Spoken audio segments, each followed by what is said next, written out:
Hello, welcome to this video lesson on the poem The Charge of the Light Brigade by Alfred Lord Tennyson.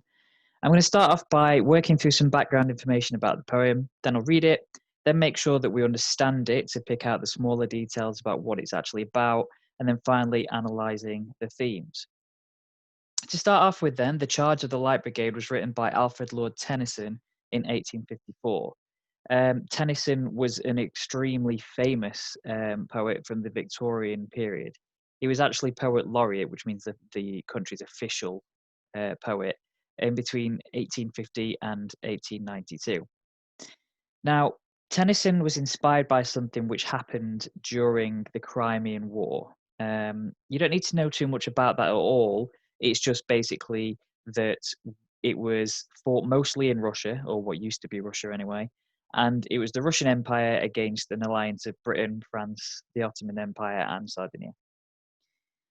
Now, in this war, a lot of the fighting that was done by soldiers on horseback, which they'd be called cavalry. They were against cannon fire, though, from the Russians, which took a long time to reload. So it made sense to be fast and efficient and on horseback. So they therefore charged them before too much damage could be done. However, a light brigade, from the title, Charge of the Light Brigade, would not be designed to do this. They'd actually just be scouts. So they were armed only with lances and sabres, so swords, as you can see in the image below, and their job was simply to scout ahead and to report back with enemy numbers and tactics. You can imagine then that if they were attacked by cannons, they would have hardly any defense at all, other than speed. Now, in this image, what we see is something called the Battle of Balaclava. And Tennyson was inspired to write about this because he read in the newspaper what had happened. So on this day, a commanding officer named Lord Raglan, you don't actually need to know these names, but this is just to help you understand the meaning of the poem. So a commanding officer named Lord Raglan gave an order to send a light brigade to block off the Russian forces from removing guns, which they had captured. However, there was a miscommunication. You do need to know that bit. So something went wrong. So there was a miscommunication in the chain of command, and the Light Brigade's leader, Lord Cardigan, actually instead sent them on a full-on assault against a well-prepared, well-armed Russian troop. So the Light Brigade, consisting of around 674 soldiers, arrived at the valley and were surrounded by cannons. They had to charge forward. If they'd have stayed still, they would have all been slaughtered. And eventually they were forced to retreat. So we kind of see that in this image here. We see the valley that they were ambushed in. We see in the middle here the 674 soldiers, see the cannons and the Russian forces surrounding them as well. Basically, what you need to know from that is simply that in this battle, there was a miscommunication that led to people who were dramatically underpowered attacking a huge and powerful Russian force that was equipped with cannons. So over 100 men died on the scene, and another 100 were critically injured. Back in Britain, newspapers reported what had happened. So the nation embraced the actions of the soldiers and respected them for their bravery. But on the other side, politicians and generals who led them were criticised. Tennyson was inspired by this story, and that is why he's written this poem as a way of honouring them. So I'm going to have a read of the poem now. It's one of the easier ones in the anthology, so hopefully we'll be able to get it reasonably soon, but don't worry if you don't get it straight away. Just before I start, I want to clarify that a league in these opening lines is it's a measure of distance. It's about 3 miles. So the charge of the Light Brigade.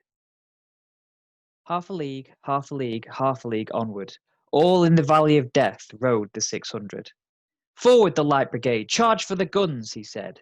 Into the valley of death rode the 600.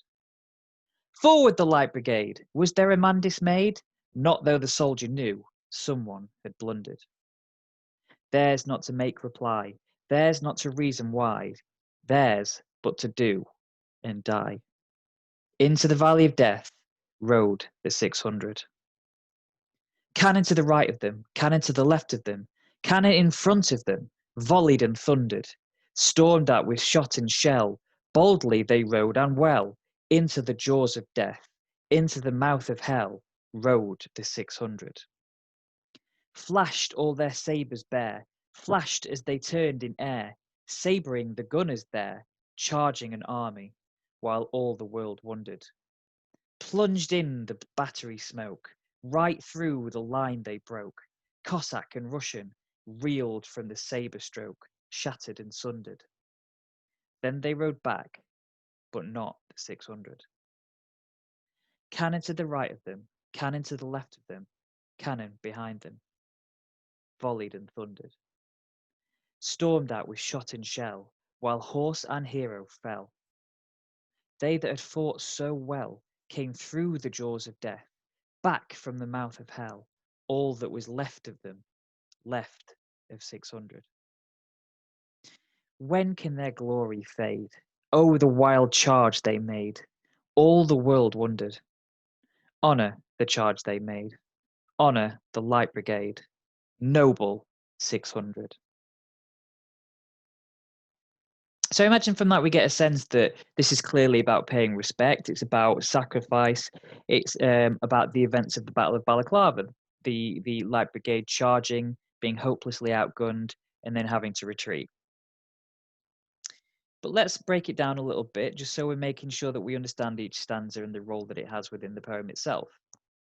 So as I said before, a league is about 3 miles. So we begin the poem then with the Light Brigade charging the enemy. They haven't reached them yet, but they're nearly there.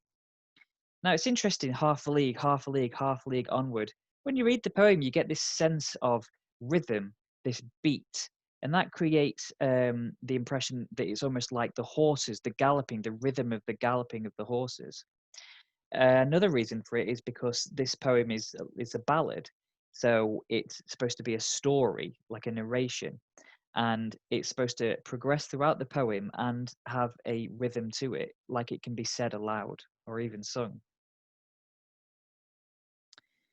All in the Valley of Death. So that just means that they're riding into the valley. There are deeper meanings there, but we'll go into it when we analyze. So they are about to be surrounded.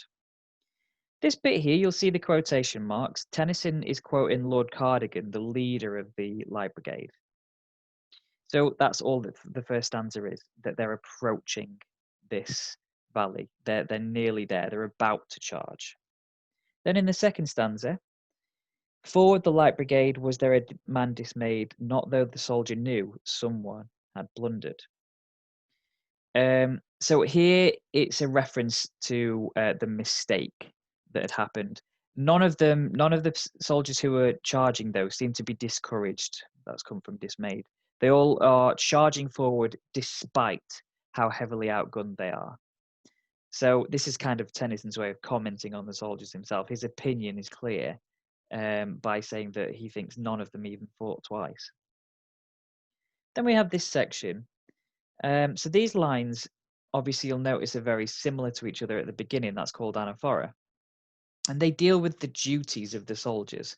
So what their roles were and how they just accepted them. So first line, it was not their role to reply to the command. Second line, it was not their role to question the command. Third line, it was their role to do as commanded and possibly die. This is exploring what it means to be a soldier. We'll go into that later on. And then you'll notice that the end of stanza 2 is very similar. In fact, it's exactly the same as the end of this first stanza. So this is called a refrain. If we have lines that are repeated in this way, almost like it's a chorus that keeps coming back, it's called a refrain. So in this case, Tennyson is showing how determinedly the Light Brigade charged. They're not put off by what lies in front of them. They're constantly, in this part of the poem, charging forward. Then in the third stanza, they reach the enemy forces, the Russian forces, and there are cannons all around them. And we see again another use of anaphora. The story's moving on with them being in the middle and surrounded by the cannons. Volleyed and thundered, stormed out with shot and shell. So when it says volleyed, it means kind of hit powerfully. So these lines, these two green lines, these are just about the impact of the cannons. So the cannons have started firing at them. And then the rest of the stanza, it's Tennyson returning to glorifying the Light Brigade. Yes, they are under attack, but they are riding into the jaws of death, into the mouth of hell. It's glorifying their bravery in their actions. Despite what they faced, they still did it. Fourth stanza is when the Light Brigade actually reach the Russian forces and they are able to actually attack them with their sabers. So they are flashing their sabers, so they're moving them quickly, and they're breaking through the explosions, the ones that have survived, and they have started cutting down the enemy soldiers. And here we've got a line that's very interesting. All the world wondered. And this is more evidence that this whole poem is told from Tennyson's perspective. Tennyson, remember, wasn't a soldier. He was a poet laureate. He will have been at home and he will have heard about all of this after it happened. So his perspective of it is all the world wondered. And that's not really strictly true. Hardly anyone would have known about what was happening when this battle was happening. It's long before radio and TV. So it would have been days until people heard about it. And only those affected by the war directly would actually have been particularly invested in what happened as well. But Tennyson's perspective here is that the whole world stopped and wondered. There's more to say about that later as well. Then it talks about how the Light Brigade have started to break through and they've started to be so efficient, to be so strong in battle, that some of the Russian forces are getting split up. If we look at some of the definitions here, Cossack just means the people who were fighting alongside the Russians. Reeled and sundered, it sounds as though the Light Brigade were having a dramatic impact on the Russian forces, breaking them apart. Now, obviously, again, this is still Tennyson's perspective of what actually happened. But now in this stanza, in stanza 4, the battle is at its peak. The enemy soldiers are starting to be killed, just as the Light Brigade are. Many others are split up, and it's all about glorifying these actions. And it ends with, then they rode back, but not the 600. This is the first time that the refrain at the end of the stanzas changed, and that's because of the loss of lives. And also, this part of the poem is where, in the story, the Light Brigade realize how heavily outgunned they are and they have to retreat. Now, you'll notice it doesn't say retreat, it says they rode back. So Tennyson avoiding using the word retreat in the connotations that it brings of defeat. Fifth stanza. You'll notice that it starts again with lots of repetition, things that have already happened. We've still got cannons left and right, but instead of in front, they're now behind. And the reason for that is because they're now fleeing, they're now escaping the Russian forces. And we get this repetition here as well, but we get new things in there. While horse and hero fell, they that had fought so well. So Tennyson is really focusing on the heroism and the bravery of the soldiers rather than how they died. And again, we've got a slight change to the refrain at the end. All that was left of them, left of the 600. At this point in the poem, then the battle has ended. The refrain is reflecting the loss of lives. And then finally, at the end of the poem, when can their glory fade? The final stanza is all about what happened after the battle. It's now back at home after Tennyson has read what happened in the newspapers. When can their glory fade then? Showing Tennyson's intentions when writing this poem. He wants to glorify their actions. The poem ends with honour the charge they made, honour the Light Brigade, noble 600. So Tennyson is urging readers to pay respect to the Light Brigade and their actions in the battle. Just like he's done in this ballad, he wants us to celebrate their memory. And that's all that the poem is about. It's a reasonably simple poem. Yes, some of the background context did seem a little bit tricky, maybe a bit in depth, but you don't particularly need to know that. You definitely don't need to write about it. The reason for that is just so you understand the actual actions of the battle. So this hopelessly outgunned and outnumbered force charged in bravely when they were ordered to by mistake, and then they fought bravely, and then they retreated and escaped. And that is essentially the most of the action of the poem. So what are we learning about life or human nature? What lessons are we being taught in this? Well, we're certainly learning about the strength and the sacrifice of the soldiers. We're getting another insight into soldiers and the things that they have to go through, although the perspective of this one is a bit different. It is showing us how far patriotism and duty can be stretched. In this poem, because it's from Tennyson's perspective, it does sound a lot like the thing that drove these soldiers was their country, the love of their country, their duty. Just again, patriotism means the love and pride that you have for your country, what you're willing to do for your country. The importance of respect and memories, it definitely is the case that Tennyson wanted this poem to be a way of sharing this memory, of keeping this memory, of respecting the memory. It's another insight into the horrors of war. Tennyson isn't particularly graphic or specific about the things that were happening on the battlefield, but he does use a lot of metaphors, some personification as well, which we'll go into in a bit, that helps convey what it was like. And it does also make us confront what it means to be a soldier, especially in the lines that where it says, "There's to do and die." So let's have a look at the themes now. I'm going to look at patriotism and heroism, and then conflict separately. These are the two main big ideas. If generally other themes in this poem can be linked with these two, like I always say though, in these video lessons, it's only a small portion of what you could talk about. There's always more. There will be other themes as well. But for this video, conflict. So, what is being said about conflict in this poem? How is conflict presented in this poem? And I think one of the first things that we are confronted with is how these soldiers are caught up in the conflict, what the soldiers' role is in the conflict. So when it says theirs not to make reply, theirs not to reason why, theirs but to do and die.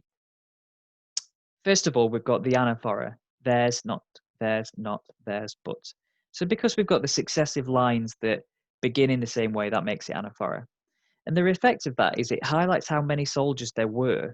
It makes them sound like there were a lot of them, but it also shows how obedient they were, how much they were going to stick to their duty. It wasn't their role to question the orders of their leaders. That is another thing that links to patriotism as well. But then we've got the end part, theirs but to do and die.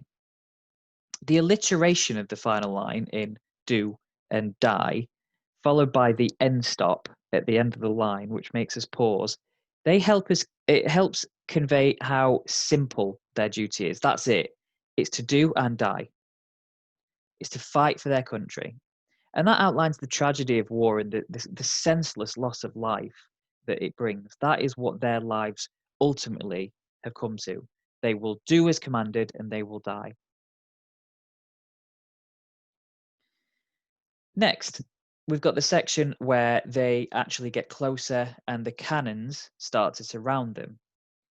So when we've got cannon, cannon, cannon, it's another use of anaphora, and that evokes how helplessly outnumbered and surrounded the soldiers were, which creates an image of terror. So we're learning more about the conflict. And it's supported by the prepositions right, left, and front, which is later replaced by behind. It makes the situation sound hopeless. The verbs volleyed, thundered, and stormed all connote violent explosions and impacts. Thundered and stormed in particular also evoke the volume of the explosions. And actually, thundered and stormed, they compare this battle to the extreme weather itself. Like it's beyond human, it's a force of nature, what these men had to go through. And then in this last line, we've got stormed at with shot and shell. So we've got the sibilants on this line.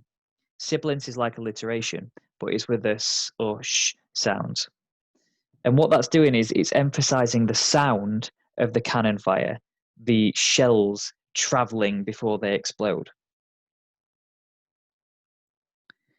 In the next part, we've got flashed all their sabres bare, flashed as they turned in air.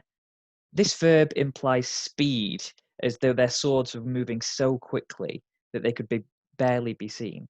It shows how chaotic the battle was as well, that certain things couldn't be seen.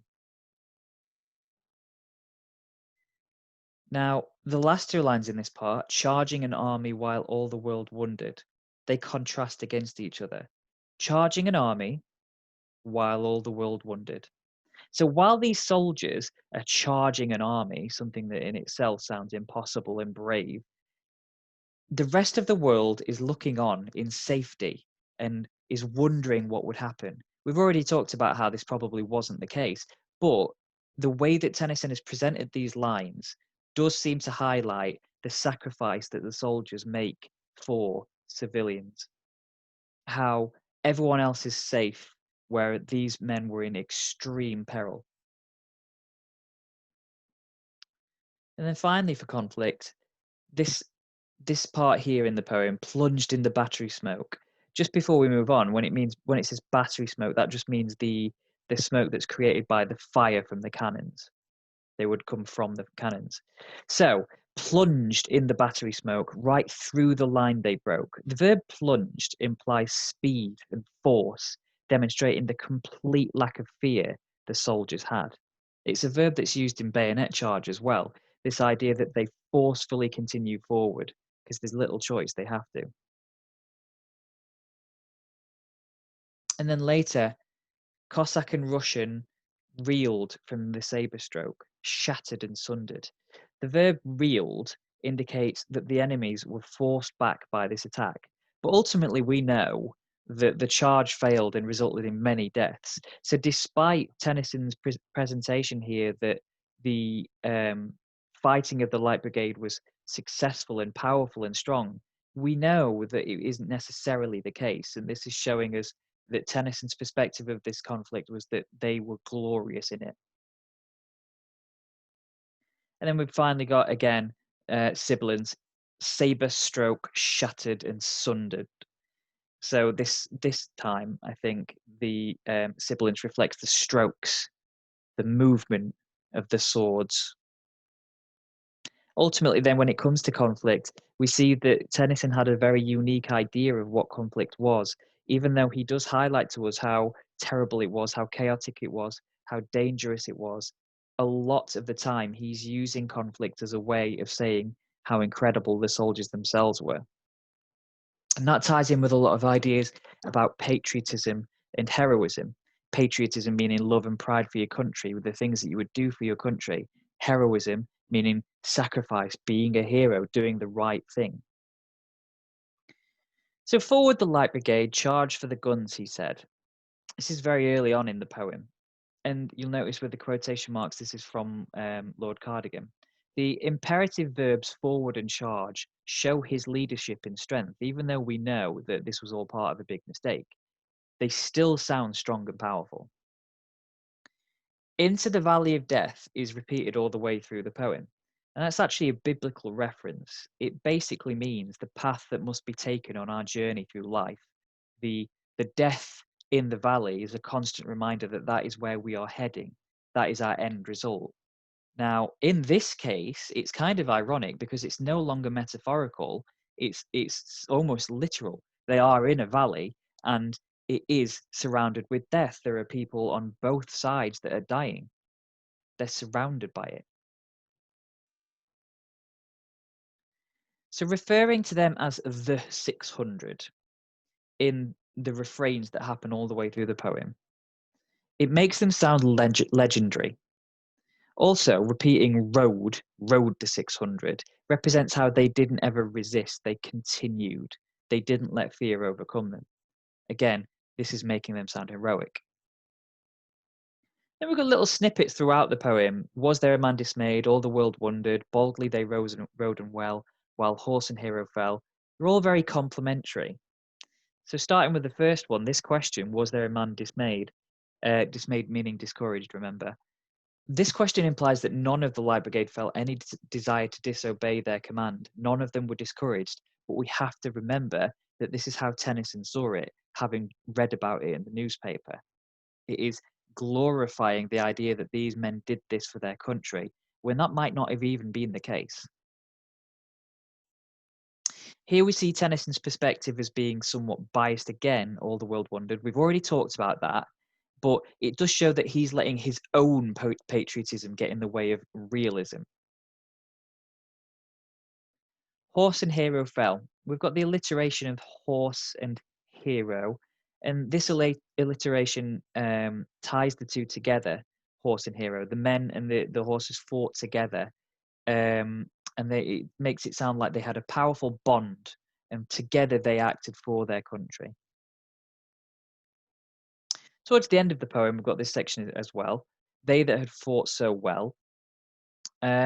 So, as I've just said, Tennyson shows clear pride in the men throughout the poem. Not only were they patriotic heroes, but it brings out his own patriotism.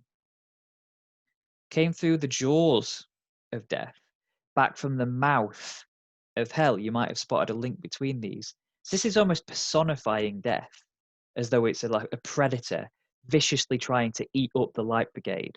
It reflects the impossibly high levels of danger they faced, as well as the tiny scale that they had in this battle. They were so outnumbered.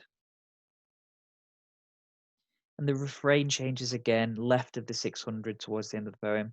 Even when their numbers have fallen, it is interesting that Tennyson refuses to call them by anything other than this glorified name, this legendary sounding name, the 600. And then finally, when can their glory fade? Oh, the wild charge they made. In this part, it begins with the rhetorical question, when can their glory fade? And what that does is it implies that their actions are now immortalized. It can't ever be forgotten. They will never fade. And then further down, when it says honor twice in a row, we've got another bit of anaphora. Tennyson is ending the poem with honor twice. He's urging readers to pay respect to the Light Brigade, their actions and their sacrifices. And then finally, we end with Noble 600 again. He won't stop saying 600, even though many of them were lost.